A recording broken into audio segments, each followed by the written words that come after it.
Lalu, demi mendengar ketetapan Allah, iblis bertambah nekat seraya meminta kepada Allah agar diberi dispensasi. Katanya, "Ya Allah, beri tangguhlah aku sampai mereka ditangguhkan." Allah Subhanahu wa Ta'ala bermurah hati, dan iblis mendapat apa yang dia minta, yaitu masa hidup panjang selama manusia masih hidup di permukaan bumi sebagai khalifah. Dasar iblis, Allah yang maha pemurah masih juga ditawar. Ia lantas bersumpah akan menyesatkan Adam dan anak cucunya, seluruhnya, kecuali hamba-hambamu yang mukhlis di antara mereka. Maka kata Allah, yang benar adalah sumpahku, dan hanya kebenaran itulah yang kukatakan. Sesungguhnya aku pasti akan memenuhi neraka jahanam dengan jenis dari golongan kamu, dan orang-orang yang mengikutimu di antara mereka semuanya. Iblis berkata, karena engkau telah menghukumku tersesat, aku benar-benar akan menghalangi mereka dari jalan engkau yang lurus. Kemudian aku akan mendatangi mereka dari depan muka dan belakang mereka, dari kanan dan kiri mereka. Dan engkau tidak akan mendapati kebanyakan mereka bersyukur atau taat. Al-Quran Surah Al-A'raf ayat 16-17. Di dalam ayat ini Allah Subhanahu wa Ta'ala mengisahkan tentang iblis yang bersumpah untuk menyesatkan Bani Adam dari jalan yang lurus dengan sekuat tenaga, dengan berbagai cara, dan dari segala arah dengan berbagai taktik dan strategi. Ibnul Qayyim rahimakumullah dalam kitabnya Ighosatul Lahfan menjelaskan, jalan yang dilalui oleh insan ada 4, tidak lebih. Ia terkadang arah depan dan arah belakang. Di jalan manapun ia lalui, ia akan menjumpai setan yang mengintai. Bila menempuh jalan ketaatan, ia menjumpai setan siap menghalangi atau memperlambat laju jalannya. Bila ia menempuh jalur kemaksiatan, ia akan menjumpai setan siap mendukungnya. Syahqiq pernah berkata, tiada suatu pagi pun melainkan setan telah duduk mengintaiku dari 4 penjuru dari depan dan belakangku serta dari arah kanan dan kiriku.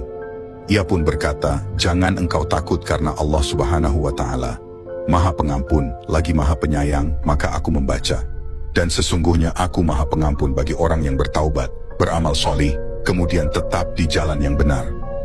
Al-Quran Surah Taha ayat 82. Ketika iblis dilaknat Allah Subhanahu wa Ta'ala, kemudian Allah Subhanahu wa Ta'ala merubah mukanya dari aslinya yang sangat indah menjadi seperti babi hutan. Allah merubah kepalanya menjadi seperti kepala unta, dadanya seperti daging yang menonjol di atas punggung, wajah yang ada di antara dada dan kepala itu seperti wajah kera.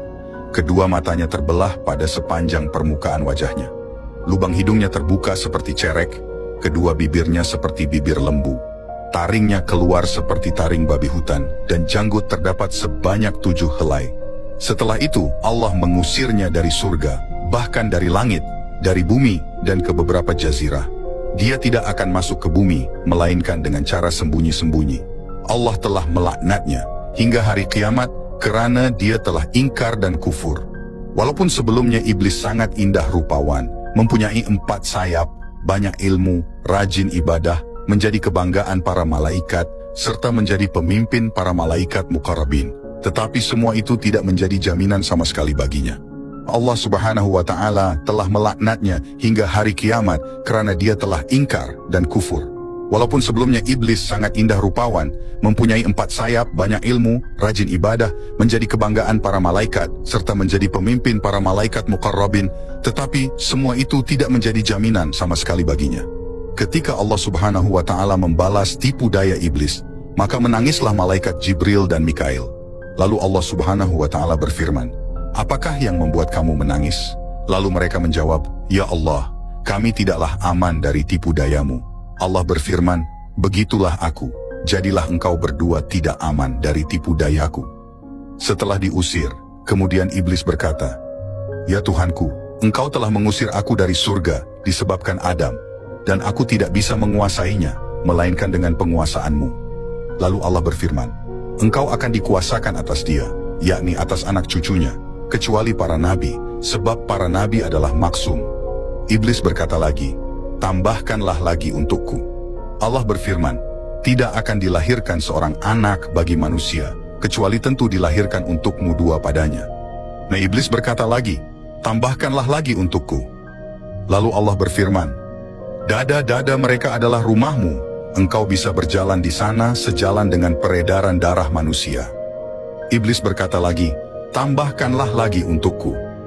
Maka Allah berfirman, dan kerahkanlah terhadap mereka pasukan berkuda dan pasukan yang berjalan kaki. Artinya, mintalah tolong menghadapi mereka dengan pembantu-pembantumu, baik yang naik kuda maupun yang berjalan kaki. Dan berserikatlah dengan mereka pada harta, yaitu mendorong mereka mengusahakannya dan mengarahkannya ke jalan yang haram. Dan pada anak-anak, yaitu dengan menganjurkan mereka dalam membuat perantara mendapat anak dengan cara yang dilarang, seperti melakukan senggama dalam masa haid, berbuat perkara-perkara syirik mengenai anak-anak itu, dengan memberi nama mereka Abdul Uzza, menyesatkan mereka dengan cara mendorong ke arah yang batil, mata pencaharian yang tercela dan perbuatan-perbuatan yang jahat. Dan gerakkanlah siapa yang kamu sanggupi di antara mereka dengan ajakanmu, dan kerahkanlah terhadap mereka pasukan berkuda dan pasukanmu yang berjalan kaki, dan berserikatlah dengan mereka pada harta dan anak-anak, dan beri janjilah mereka.